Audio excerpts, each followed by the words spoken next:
Kozhikode DCC office ഉദ്ഘാടന വേളയിൽ മുൻനിരയിലെത്താൻ നേതാക്കൾ ഒന്നും തള്ളുമുണ്ടാക്കിയതിൽ രൂക്ഷ വിമർശനവുമായി കോൺഗ്രസ് മുഖപത്രം വീക്ഷണം. ഇടിച്ചുകയറിയല്ല മുഖം കാണിക്കേണ്ടതെന്ന തലക്കെട്ടിലാണ് മുഖപ്രസംഗം.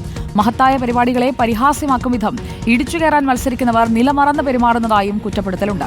മുഖപ്രസംഗത്തിൽ തെറ്റുണ്ടെന്ന് തോന്നുന്നില്ലെന്ന് K. മുരളീധരൻ പ്രതികരിച്ചു.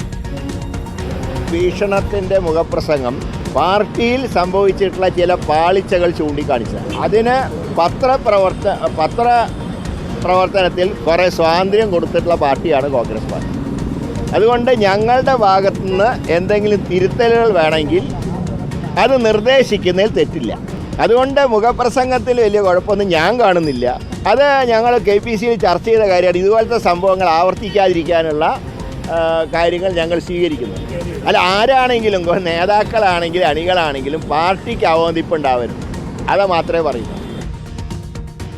സജു ദേവസ്യ നമുക്കൊപ്പം ചേരുന്നു. സജു ദേവസ്യ, ഒരു നേതാവിന്റെ പ്രസംഗമാണ് എങ്കിൽ പോലും, അല്ലെങ്കിൽ ഒരു നേതാവിന്റെ സൗണ്ട് ബൈറ്റ് ആണെങ്കിൽ പോലും അതിനു ചുറ്റും ഒരുപാട് നേതാക്കളെ കാണാറുണ്ട്. ഇതിപ്പോൾ വീക്ഷണം എന്ന കോൺഗ്രസിന്റെ മുഖപത്രം തന്നെ അത്തരം പ്രവണതകളെ ഒരു പരിപാടിയുമായി ബന്ധപ്പെട്ട് വളരെ നിശ്ചിതമായി തന്നെ വിമർശിക്കുകയും പരിഹസിക്കുകയും ചെയ്യുകയല്ലേ?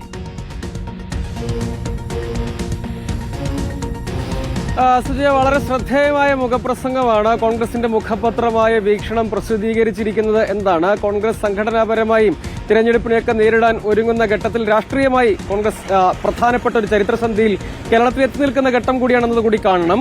ഈ കോഴിക്കോട് DCCയുടെ പുതിയ ഓഫീസ് കെട്ടിടത്തിന് ഉദ്ഘാടന ചടങ്ങിലാണ് ഈ നാടകീയ സംഭവങ്ങളൊക്കെ അരങ്ങേറിയത്. അതായത് ക്യാമറയിൽ മുഖം വരാനായിരിക്കണം, മുൻനിരയിലെത്താൻ നേതാക്കൾ തമ്മിലുള്ള ഉന്തും തള്ളും വലിയ തോതിൽ സമൂഹ മാധ്യമങ്ങളടക്കം ചർച്ചയായതാണ്. ആ വിഷയത്തിലാണ് നേതാക്കളെ അതിരൂക്ഷ ഭാഷയിൽ കോൺഗ്രസ് പത്രത്തിലെ മുഖപ്രസംഗം കുറ്റപ്പെടുത്തുന്നത്. അത് നേതാക്കൾ ഈ പ്രസ്ഥാനത്തിന്റെ നിലയും വിലയും തിരിച്ചറിഞ്ഞ് പെരുമാറണം. ഈ പത്രത്തിൽ അല്ലെങ്കിൽ ഫ്രെയിമിൽ മുഖം വരിക, ദൃശ്യങ്ങളിൽ ക്യാമറ ദൃശ്യങ്ങളിലൊക്കെ മുഖം വരിക, പത്രത്തിൽ പേരും പടവും ഒക്കെ അച്ചടിച്ച് വരിക, അല്ലെങ്കിൽ അങ്ങനെ ഉള്ളൊരു ചിന്ത നേതാക്കൾ കൈവെടിയണം. അണികളെ ഓർക്കണം. പ്രസ്ഥാനത്തിന് പൊതുസമൂഹത്തിൽ അവമതിപ്പുണ്ടാക്കരുത്. പ്രോട്ടോകോൾ പാലിക്കണം. അത് നേതൃനിരയിലുള്ളവർ പ്രവർത്തകരുടെ വികാരം തിരിച്ചറിയുകയാണ് വേണ്ടത്. ഒരു തിരഞ്ഞെടുപ്പ് വരുന്നു, അവിടെ ഐക്യത്തോടു കൂടി അതിനെ നേരിടണം. അപ്പോൾ പൊതുജനങ്ങളുടെ ഇടയിൽ പാർട്ടിക്ക് അവമതിപ്പ് ഉണ്ടാക്കുക, പാർട്ടിയെ അപകീർത്തിപ്പെടുത്തും വിധം നേതാക്കൾ പെരുമാറുക, അതവർ സ്വയം തിരിച്ചറിഞ്ഞ് അവർ തന്നെ സ്വയം മാതൃകയായി മാറണം എന്ന് തുടങ്ങി ആ മുഖപ്രസംഗം ആകമാനം വായിച്ചു നോക്കിയാൽ നേതാക്കളെ അതിരൂക്ഷ ഭാഷയിൽ കടന്നാക്രമിക്കുകയാണ്. പാർട്ടിയുടെ ഒരു ആൾക്കൂട്ട പാർട്ടി അല്ലെങ്കിൽ ജനക്കൂട്ട പാർട്ടി എന്ന് വിളിക്കുന്നത് ജനാധിപത്യത്തിന്റെ ഒരു വിശാലതയാണ്.